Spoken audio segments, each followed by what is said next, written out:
G'day and welcome back for more Space Engineers Survival. There are a couple of things I want to do first with some lighting around the base.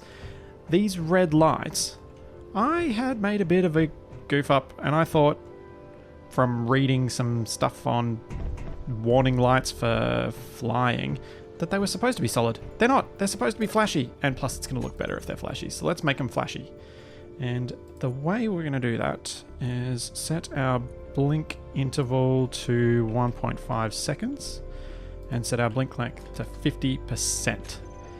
And I think that'll be about right. Yeah. Because from what I read, most of these building lights are supposed to be flashing about 40 times per second, and 40 times per minute, which makes this look about right. But what I'd like to do is make these a bit more fun rather than just having them boringly all blinking on and off at the same time. So for these two on top here, I'm going to set this one off by 50% so that one of them is always on, like that.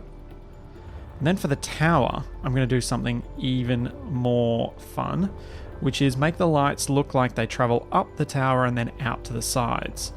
And the way we're going to do that is leave this one exactly as it is, grab our next one and set it to a blink offset of 10.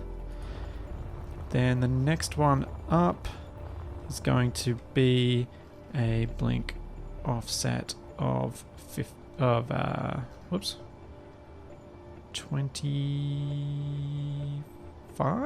Yeah, let's go 25. And then we'll go 35. Blink offset. The reason I've gone for a little bit more between that one, that light down here, and this light up here is there's a bit more distance there. So I think it'll make the flow just a little bit better. Then our next one, we can go to blink offset 50, because we're at 35 on the last one. And then lastly, 60 up here. So if we have a look at the tower now, and we go around to the side a little bit, you can see that the light goes up. I reckon that looks much better. Much more interesting. I haven't adjusted the ones on the ends yet because I need to go into the console to do that because I cannot alter it with build vision, sadly. But we should be able to figure out which one's those fairly quickly anyway, thankfully, because if we grab our safety beacons showing terminal, they're going to be the only two that are different colors because they're on two separate grids. So it'll be these two. And I think we put their blink offset at 75, given that the last one we did up there was 60, I think.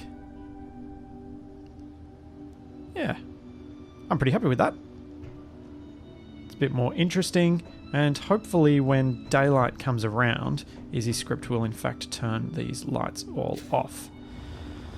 Now, I did talk a little bit about the possibilities of lights out on the solar panels themselves, and I thought I should probably demonstrate that a little bit better in terms of the problems that we have with it. So the problems that we have are what I was saying before. You get a light like this, we build it, and if I turn off my headlight, you'll see that from this side, I can't see its light at all. Like, I can get a vague hint that there's a little bit of light being thrown onto the solar panel, but that's it. From this side, it's really easy. From this, it's good. And then as soon as I get out of the direction that the light's being cast, it's gone. And yeah, that's probably how it should be, but it does make it very difficult to light these things up in a way that I'm happy with. So I think I'm just going to leave it as is, because later when I finally get down to making the bridge, and I really do need some light down here, what I'm going to do is make some landing lights. So some lights that guide me on a straight path toward the hangar. And those lights will either be red one side, green the other to guide me perfectly on the correct trajectory, and that'll mean I won't really need to worry about the solar tower at all. Or another setup similar to that where we have a couple of lights that we just line up and we head straight over them. Either way I do this, it will create a nice, clear, obvious path for how I get to the hangar bay. What I'd really like to do is find something that I've actually not been able to find lately, which is a bit sad. And that is, there was a script I used to really like, which effectively allowed you to have a button on your hotbar for a vehicle, and it would use the vehicle's programmable block and antenna to send a signal like a garage door opener to your garage doors or to lights or anything like that. And I'd love to be able to set up two controls. One to turn on and off the landing lights so that we can keep the base entry secret unless we need it to be lit up. And two, something to control these doors. I'd rather have a manual control for the doors than have sensors. The reason for that is that flying vehicles around inside the hangar, I'm likely to accidentally end up opening and triggering and closing and triggering and basically having the doors go all haywire. So it would be much better if the doors only opened and closed when I had a specific command for them. Right. The other lights that I was going to do, well, before I do that, let's grab some ice so I don't end up running out up there. As my first bottle is already empty. And when I say ice, I mean hydrogen. There we go. So let's head up there and make the changes that was suggested to me as a tip, which I really like the idea of. Normally with the lights, and I know I did use this in the hangar so far to get a bit further spread of light, but normally with the lights I don't like playing around with the offset terribly much, because the offset creates a situation where you're moving the light away from where the actual light source is. Like you can see this blue dot moving across, and if I turn off my headlights you'll see it more clearly. This is what the offset does. In this particular case, because I was trying to use the light to create fake light coming from these consoles, it's actually the perfect opportunity to use this offset to create a more realistic, well, realistic in inverted commas, lighting setup. So what I'm going to do is I'm going to move this till it's roughly where that console is. And let's move it to about 3. Yeah, I think that'll be all right. And you can see now, instead of the side of this console being lit up by the blue light and the back of the chair being really bright like it is over here, the lighting looks more like the general glow from the screens, which I think is a really nice tip. And thank you for pointing that one out to me. This is why I love getting all these tips in the comments, because it's very helpful. Now, this light over here, this allows me to demonstrate something with the corner lights that you have to keep in mind with the offset. If I move this, you can see that the light's actually moving this way. It was moving out toward me. So we need to reorient the light that's here so that it's moving the correct way. And if we grab our corner light, I have no idea whether this is going to be the right way either. But this allows me to demonstrate another tip that is very simple, and one that I have used in the past but I completely forgot about and really should have mentioned. This one was brought up and I definitely want to pass it on so that any of you guys that are playing around with a lot of lights can take advantage of it. And that is, take advantage of build states. So this light that's here, if we hop into our console, it's going to show up as incomplete. If you've already built all of your lights, that's not going to be a problem either. If you have a low proficiency, low effect, one of the really low tier grinders, you can grind down the lights that you're going to want to alter, find out which ones they are in the console, rename them, and then weld them back up, and you'll be good to go, so that you can easily find the ones. Particularly with Build Vision not working on the lights on subgrids, this could be very handy. So we'll set that one on, and before I go and set up all its colors, let's make sure the offset is moving in the correct... Oops, that's blink offset. Wrong offset. Ah, good, it is moving the right way. So move that out to 3. We'll change our colors to the same as the other side, which is 85, 185 and 255. Up our radius to 3. Decrease our intensity down to 1. And there we go. I think this one might have too great a radius. But this allows me to demonstrate something else when you're doing lighting like this. The light on this side has a radius of 8 meters. And if we hop around the front, you'll see the problem with this. We've got this blue glow all over the rock. Unfortunately, the light bleeds through blocks, so we probably want to cut that back a bit so that it's not quite so obvious. We're not going to be able to get rid of it entirely because we do want to have enough light that inside here we've got a bit, but we can cut it back to, say, 4. If we set this one to 4 as well, I think that'll be about okay. Still gives us a bit of a glow from the screens. Still creates a bit of that effect that we were after. Let's check outside and make sure that it is dark enough that it's not too obvious. Still a little bit of a glow, but not too much. I think that's within the realms of acceptable, given what we're working with.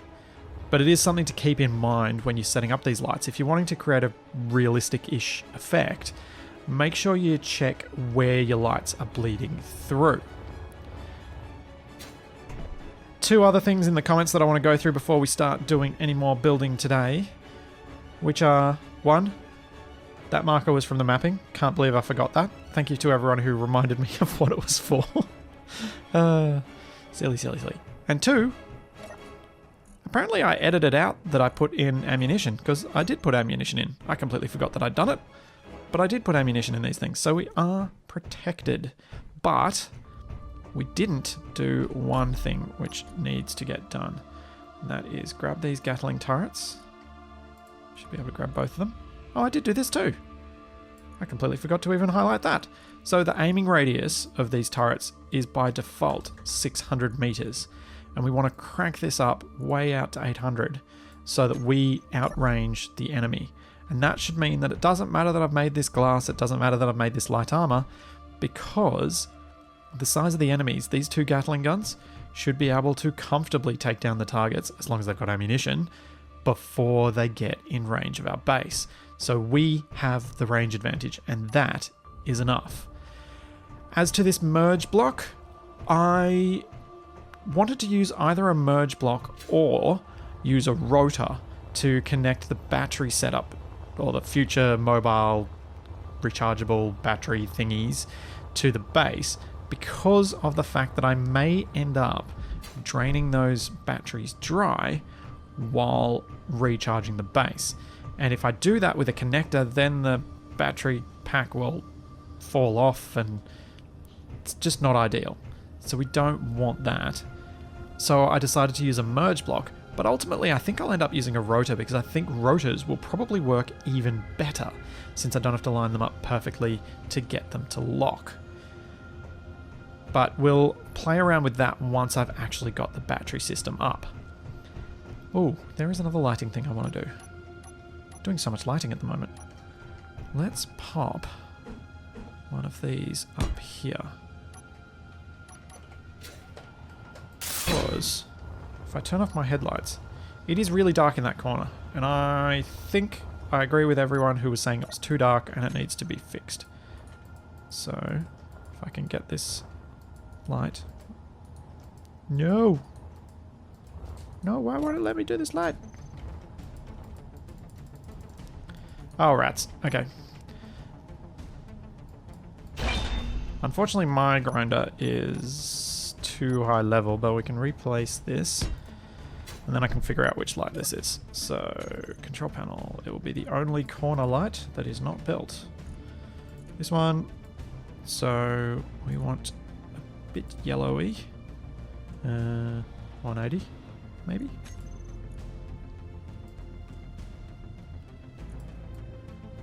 Maybe something more like that would be better. We'll up our radius out to 5 meters. Drop our intensity down to, say, there. And this is something that a few people were thinking would be a nice idea. It's something I'm going to save for later. And that is setting up these lights like some of them might be a bit broken.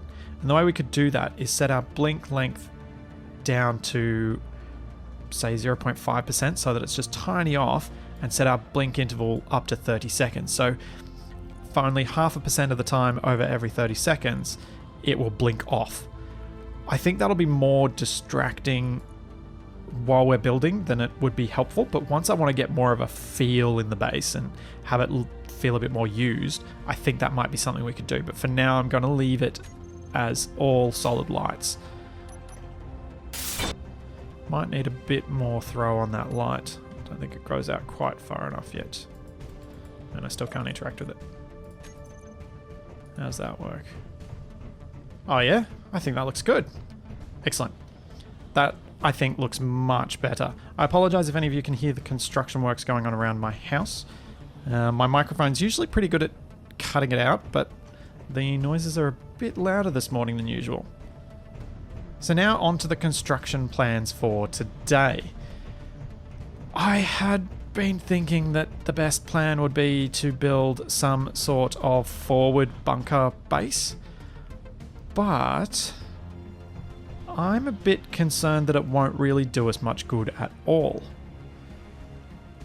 When the enemies spawn, they seem to go after my player character unless I'm very, very close to the enemy with a drone or something like that. They seem to prioritize me as a target long before they'll go after anything else, which means that if I built a bunker all the way down on that headland, I don't think it'll help once I'm back at base, because they'll be way too high above it that the drones won't even get shot at by it.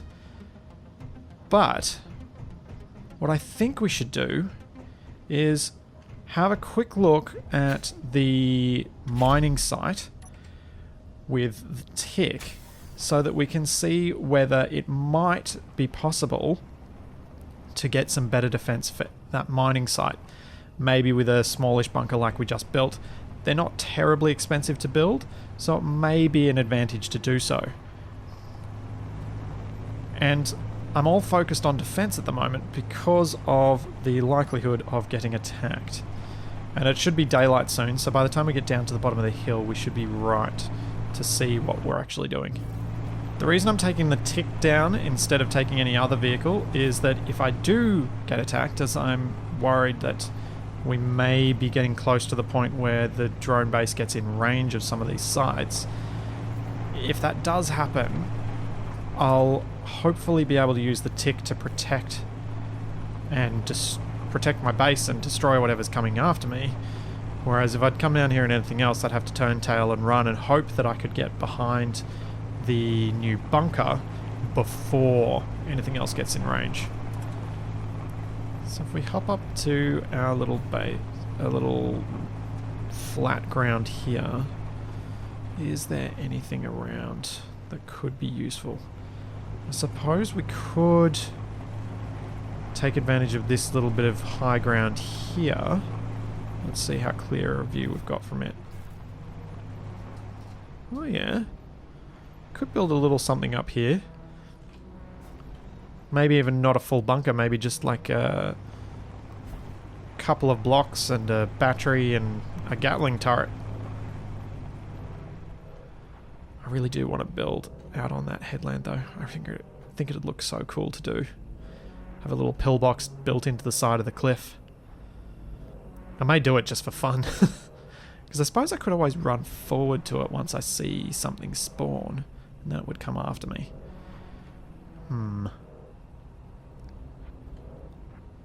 I wonder. At least we do have this high ground here, so we could, for the moment, move a couple of the sandbags up here. I don't think any of the ones down on the ice are doing anyone any good right now. Well, at least this gives us a bit of a clearer idea. I hadn't really thought about this terrain in terms of defense previously, so I think... Ooh, that was close to the hole. So I think it was useful to come down here and just have a quick look at it so that I've got a bit of clearer idea in my mind of what is down here for when I do need to defend it, when I next take the goose down here to get some more iron and other minerals. Oh dear. The tick is performing exceptionally right now. Putting up with me driving it across all sorts of rough terrain.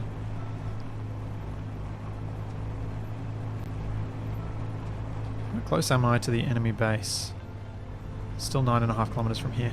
Okay, so it looks like the mine site is actually pretty far away from the enemy base, which is good. So we'll get plenty of warning when something spawns if we're going to get attacked, so that we can go and make some preparations, perhaps even do some early attack or something like that. Or hop onto the goose and start driving it away just in case. Home sweet home. One of the things that's starting to worry me is that right now we don't have the parking space for all of the vehicles. They're all kind of jumbled around here at the entrance, which is not ideal when the entrance is somewhat vulnerable to attack. Just in case things don't go as well with the bunker as I expect, I think it's probably time for us to get a move on and create enough room to get all of these vehicles into the hangar proper. And what I have in mind for the hangar at the moment is this is the Tix parking spot. This next bay will be for our first tank, which is not going to be a tank in the literal sense, and it's not going to be tank treads or anything like that. It'll still be wheels, but it'll be a much heavier attack vehicle than the Tick is, and hopefully adequate to take us into and attack some of the enemy bases. This side, I think we need to leave empty at the moment just because of where everything's going to line up from the tunnel to the elevator. So that leaves us with this next row, and I think we can branch off on both sides from this one. I think we'll be able to get our welders in on one side, our miners in on the other, and what I feel is probably the easiest way to do things is use the Tick's size of hangar as a blueprint and then fit everything else to that size, at least for these 3 bays that I've got planned. And since I'm going to be doing a big lot of construction, I thought I'd talk you guys through how I do some of the time-lapse work. And most of the time, the way that I do this is actually using the spectator camera, but not the spectator camera of my main PC. I've got a second PC that I connect up to my game, and I record with it. Right now I'm using the spectator camera of my actual PC that I play on, and you get to the spectator cam by pressing F8. The controls are exactly the same as they are with the normal camera movement, except that if you hold shift you can go faster, and if I press shift you can see that it pulses faster, and your mouse wheel allows you to go faster and slower. And I take advantage of the slower more than anything else with the time lapses. What I normally do is slow it way down till I can barely tell that it's moving, and then I put a weight on whichever key I need to have for the direction of movement that I've got planned. And then I just leave it recording while I'm building, welding, drilling, whatever. And once I've got the shot that I want, I'll then change the camera position, set it up again for the next pan or whatever. For the shot I used of the building of the bunker on top of the rocky outcropping out here, what I did for that was actually use my Xbox controller. And the reason I did that is that you can make soft, slow pans like this. I think it's a pan. I don't know. You can make the camera turn gently using it and consistently. So what I set the controller up with was a couple of rubber bands, one to make it go sideways and the other one to make it turn, so that it would continuously rotate roughly about the same point. So the camera would keep orbiting the site of the bunker the whole time. There are some other techniques that I've used in the past, but those are the main ones for those of you wondering. If you aren't lucky enough to have a second PC, there is another technique you can use, but your camera for the time-lapse has to remain static, and you're going to be pretty limited in when you can use it. Using the F8 camera, you can move it around. If you then press F9, you can move your character around while the camera remains static. And you could use this in certain situations where you want to, say, if I was using Igor, I could probably use this for part of the welding time-lapse for the floor, since Igor only moves in 2 dimensions and it's pretty easy to drive even without being able to easily see what I'm doing. But trying to hand weld stuff from this point of view would be very, very challenging. So it's time for me to get my second PC into the game, and I think it was towards the start of the series I introduced Reginald before I did one of these time lapses, and that's who I use. That's the name of our robot from our Light Echoes Machinima series, and that's the player model that I've got loading up from that computer. So I just set it up, take off its helmet, turn off its lights so that it doesn't run out of power or out of oxygen, and then set up my camera. While Reginald's joining, let's set up our blueprint here.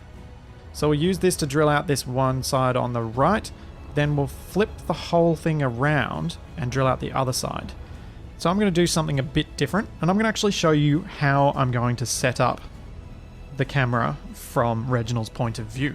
So with Reggie spawned in, as you can see him here, all I do, take off his helmet, make sure he's not broadcasting, and then F8, and we just set up our camera where we want it. This time around, I think I'm going to try a bit of a different camera angle. What we've got here is me clipped through the terrain, and I want to see how this turns out, showing the drilling as we go.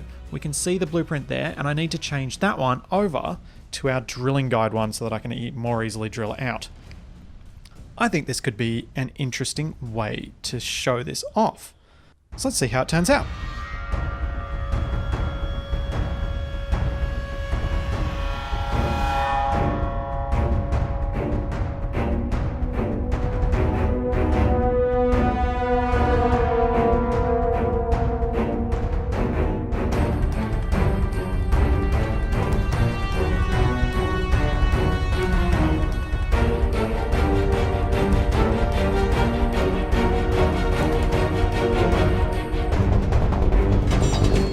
Oh dear.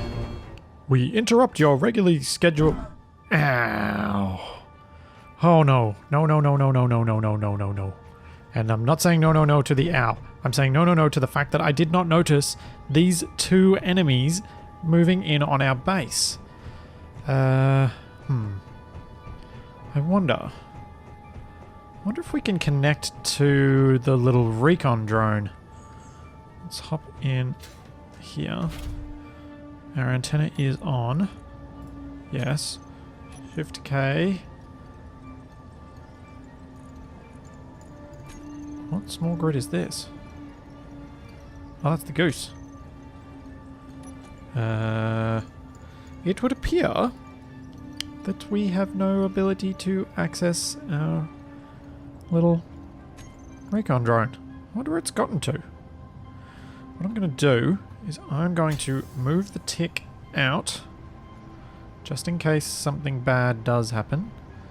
The tick's going to go out and park on the drilled area just before the bridge, just in case shots do land. I don't want it to fall because I've parked it over the edge. I think it should be safe just about here. At least then we'll have some sort of gun turret ready to go and shoot back. But I'm pretty confident in the bunker. Let's head up there. They're another 3 kilometers away. Wonder what happened to that little drone. I don't think we've got enough time to go down there now and have a look. Oh, that's annoying. Oops. Close the doors. Lock us in. Let's grab a turret. Can't even see them over the headland yet. Alright. And we wait. It looks like it might be... Oh no, it's sunset, it's not dawn. I was thinking they'd staged a daring dawn raid on my base. But no, it's sunset. It's a dusk raid. That could make this interesting, as I'm not going to be able to see a lot. Here we go. Should see it peak above the horizon shortly. There it is, our first enemy. Waiting for you to come into range. Let's see if I can make this smooth with my Xbox controller. Not really. It's very sensitive.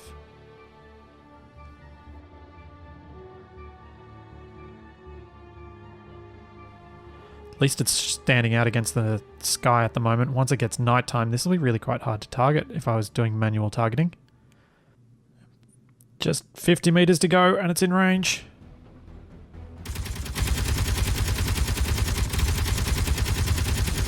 Oh yeah. Explosion on the enemy. Oh, we've lost a pod. It's all going down. It's all down. Oh yeah. That's gone. That is well and truly gone. Are there any more enemies coming in? Oh man, there's still another 2. I'll take out this one and then I'm just going to leave it to the auto turrets once we find out how much ammunition this has used up. Okay. 120 meters, 100. Almost in range. Whoops. Joystick's very sensitive.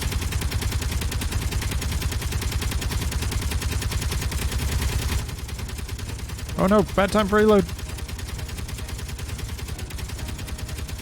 No, come on. Oh yeah. Kablamo.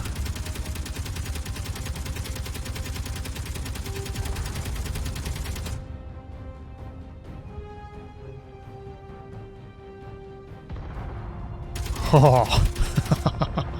Cool. Wait, what are you shooting at?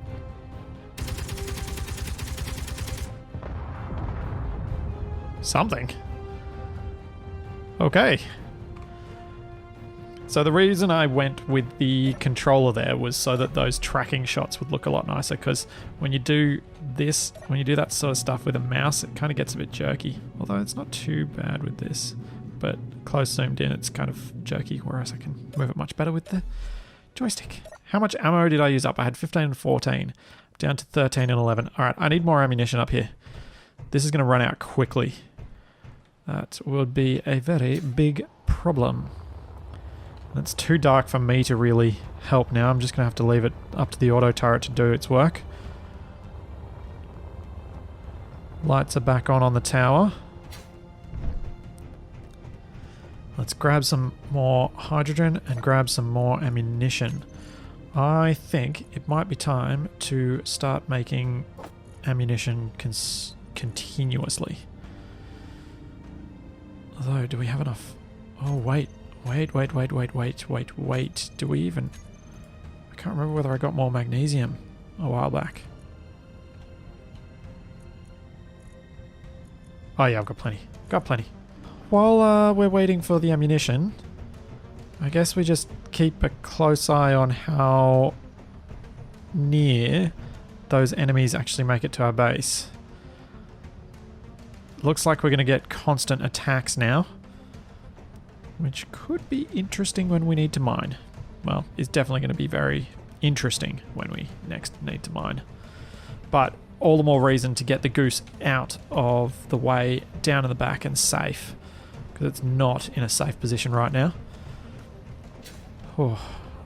So where we got up to before all of that got interrupted and we had that rude interruption of our time lapse, I've got all the blocks placed for this side of the hangar.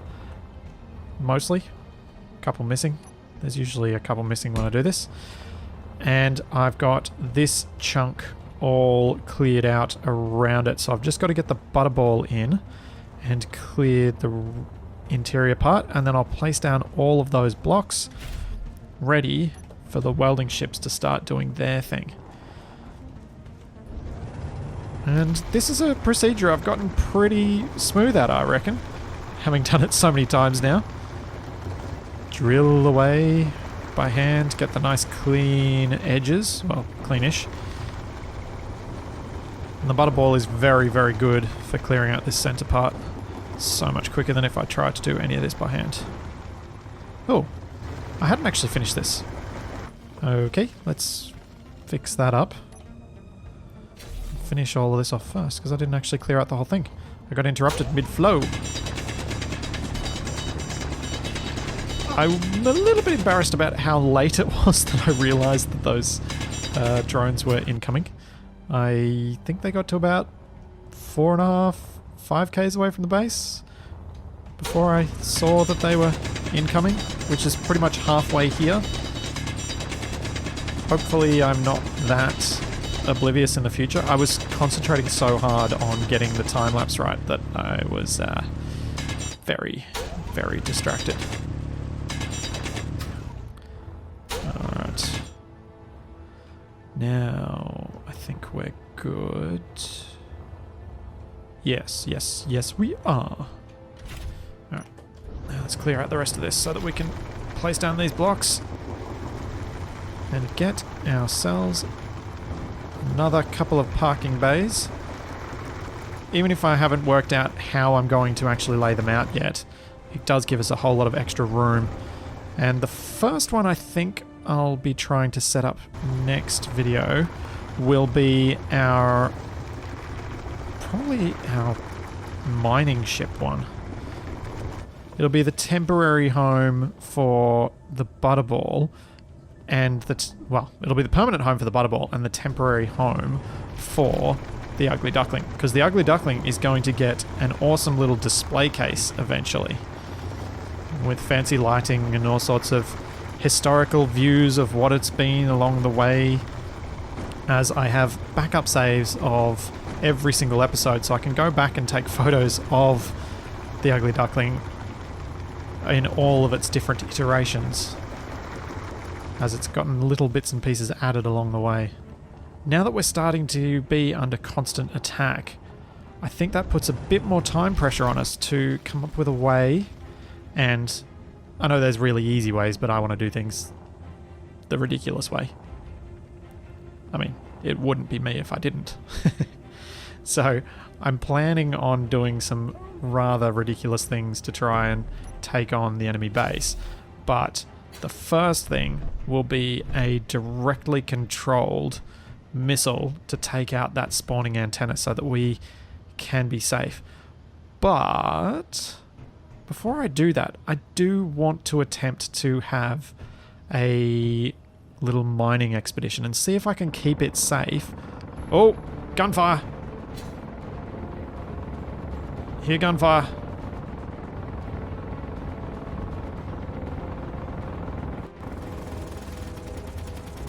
Tracers in the night.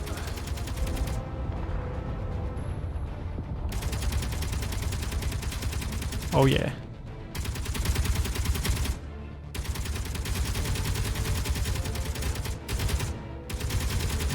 Oh heck yeah.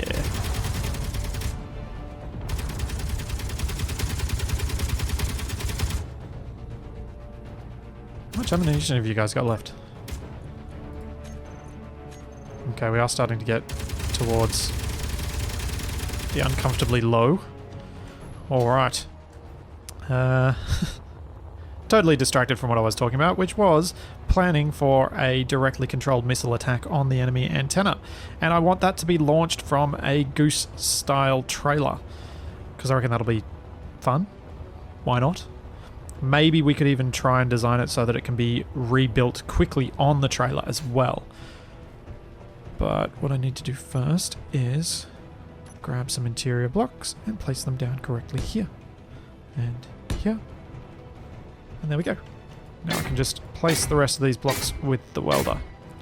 So that's the plan, but first I really do need to make sure that the vehicles are safe in the underground hangar before we start getting too excited and kicking the hornet's nest. Originally I put the beacon on the enemy base because I figured it'd be, well, more saving on the power side of things, and I only really needed to show that the power was low. But after that little rush up there to try and see what was going on, it might actually be worthwhile thinking about where I could put an antenna on that thing so that I can remotely connect to it, control the guns, and have a look at what's going on.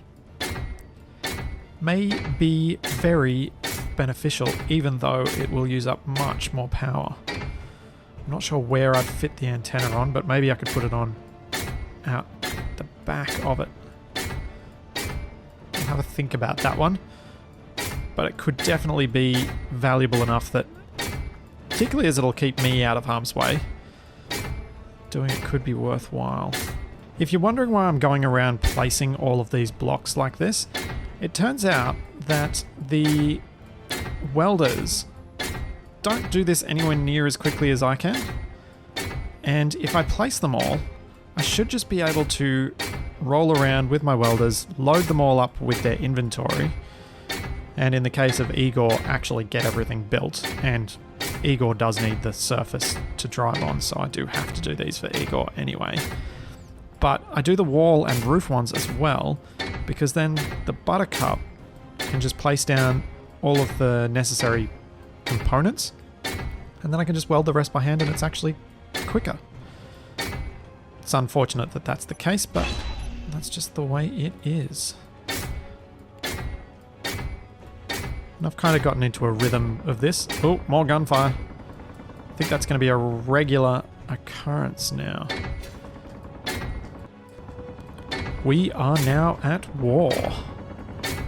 Alright, let's see how much ammunition we've managed to make while I've been placing those blocks down. See if it's time to get some up the hill.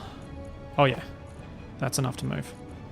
Let's pop these back in so I don't have to, so I can maximize my load.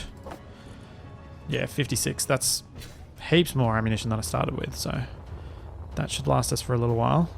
Oh, we get to see this stinging adversary get taken out. Let's watch. Dang it, I wish I could have the stinging adversaries.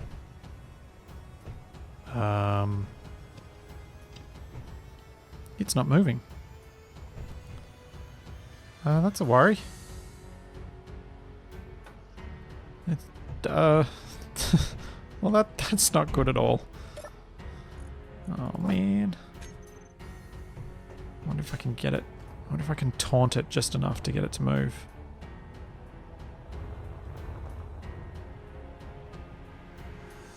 Nope.